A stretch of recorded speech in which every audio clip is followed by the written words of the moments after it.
Now, Venezuela has now said that a colonial war threatens international peace. With reports of strikes, the Venezuelan government has stated that such aggression threatens international peace and stability, particularly in Latin America and the Caribbean, and places the lives of millions of people at grave risk.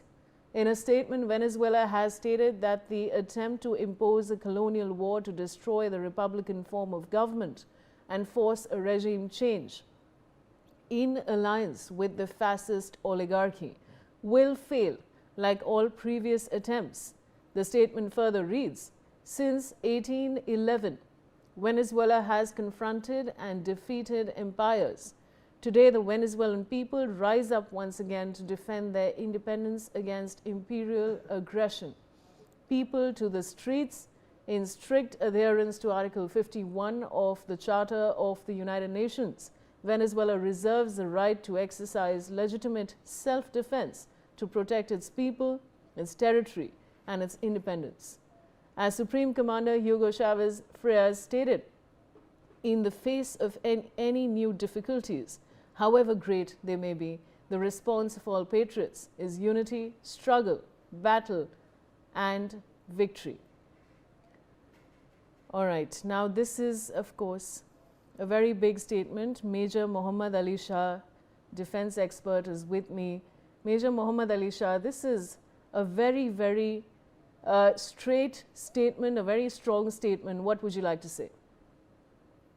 Right, Venezuela definitely reserves the right to retaliate and to give a reply in whatever way possible, be it militarily, be it diplomatically, any way possible. But the very fact is, what America has done is definitely not justifiable. At any cost, it is wrong, it has to be condemned, and the international community should call out to, I hope will do call out to, this is pure bullying, it's nothing else, it's pure dadagiri, I have to say it in the terms. It's, look at the strength of Venezuela and look at the number one global superpower, America. So most certainly it is not justifiable, and that too under garb of narcotics, of drugs, and if one has to be a dictator, one should come forward like Kim Jong-un in North Korea and say, okay, I'm a dictator, what the hell? Do what you want, I will do this. Whether you like it or not, this is going to be followed. President Donald Trump just seems confused, seems immature over here regarding his decisions, his policies, regarding diplomatic relations. I mean, if you are making friends with a snake like Pakistan, if you are with no hatred, I'm just saying it in a very rational terms. If you are making friends with failed Marshal Asim Munir and not even inviting the president or the prime minister, but the chief of army staff. Have you ever seen any American president invite any other chief of army staff of any other country, unless it's the supreme commander of the forces or the prime minister? But here, this was definitely meant to get us a bit, this thing shaken. Oh, America is calling Pakistan. But it didn't affect us one bit. They can do what they want, how they want.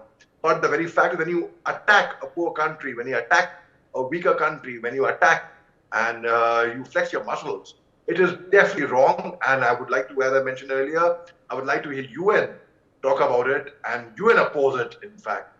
But I have my doubts, and Venezuela would not be in a position to react, actually, unless and until, as I mentioned earlier, they get support from Russia, China, which is unlikely, but yet, unless and until they get support from Iran, from North Korea, from other nations which are not particularly fond of America. Only then, otherwise, and also if they do not react now, America would feel encouraged, and America, President Donald Trump, as it is, I don't know what he thinks about himself. He would go on and thinking more about himself, and if others keep quiet, this could happen to any other country later on. Martin Luther King had once said, and in the end, we will forget the words of our enemy, but we'll remember the silence of our friends. So the friends of Venezuela, well, if they're not friends also, but the people who do not want to see America bullying the other nations, about time they should come forward, step up, and speak against it.